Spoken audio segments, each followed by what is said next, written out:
Hello, bachcho. Let's read this question. So this question says directions.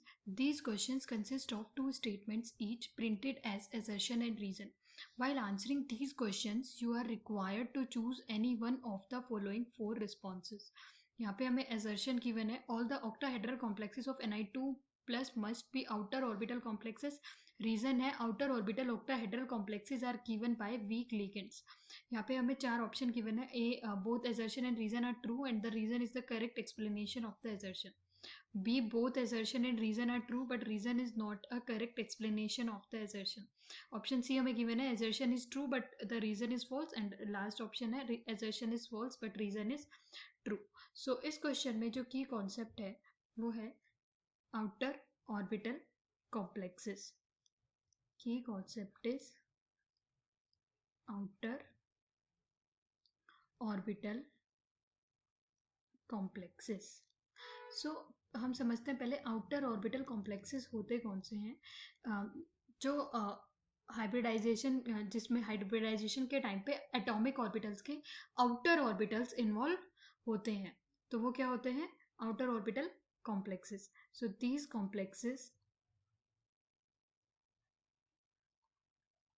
Complexes having hybridization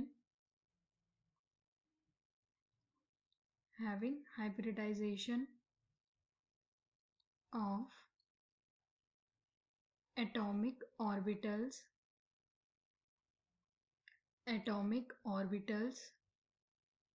including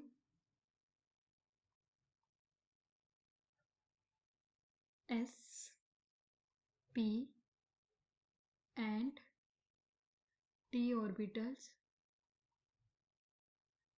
from outermost shell. तो outermost shell के sp-d orbitals जब hybridization में involve होते हैं तो जो कॉम्प्लेक्स बनते हैं उन्हें outer orbital complexes बोलते हैं. तो यहाँ पे हमें जो गिवन है कि all the octahedral complexes of Ni2+. सो पहले हम अगर Ni की बात करें तो इसका जो एटॉमिक नंबर होता है वो होता है 28. तो इसका जो हाइब्रिडाइजेशन होगा ये होगा आर्गन तक तो वैसे ही रहेगा, उसके बाद 3d8 4s2.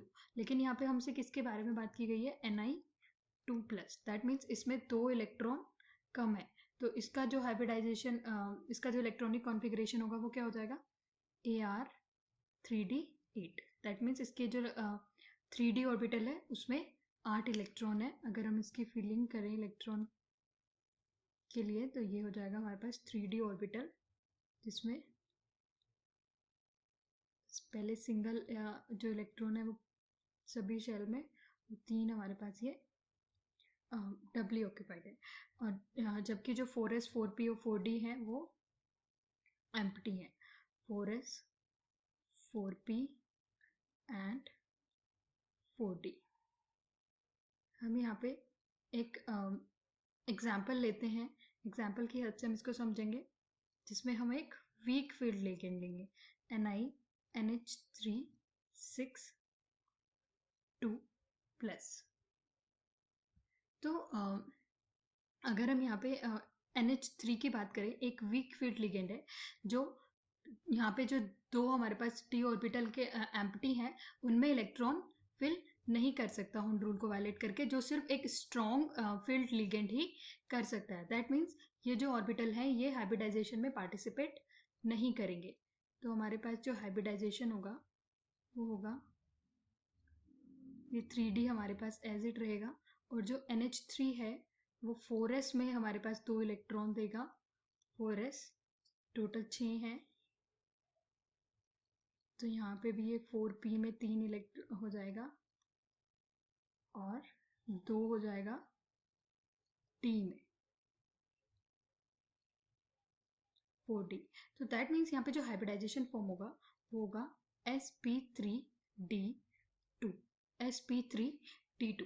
तो जो हमारे पास फर्स्ट स्टेटमेंट है कि जितने भी ऑक्टाहेड्रल कॉम्प्लेक्सेस हैं Ni2+ के वो आउटर ऑर्बिटल कॉम्प्लेक्स फॉर्म करेंगे. यस वो आउटर ऑर्बिटल कॉम्प्लेक्स ही फॉर्म करेंगे Ni2+ के, ये हमने देख लिया. तो दैट मीन्स स्टेटमेंट असर्शन हमारे पास ट्रू है और outer orbital complexes given by weak field ligands, ये भी हमने देख लिया, दिस इज करेक्ट। लेकिन ये इसके लिए करेक्ट रीजन नहीं है। हमने ये देख लिया कि वीक फील्ड लिगेंड्स यहाँ पे नहीं वायलेट कर सकते हुंड रूल को, दैट्स वाई ये weak field ligands outer orbital complexes form करते हैं। लेकिन ये इसके लिए करेक्ट रीजन नहीं है। तो हमारे पास ऑप्शन बी कि दोनों ट्रू हैं लेकिन रीजन करेक्ट एक्सप्लेनेशन नहीं है, वो एक करेक्ट आंसर होगा। So our final answer is option B. Hope you understood it well. Best of luck.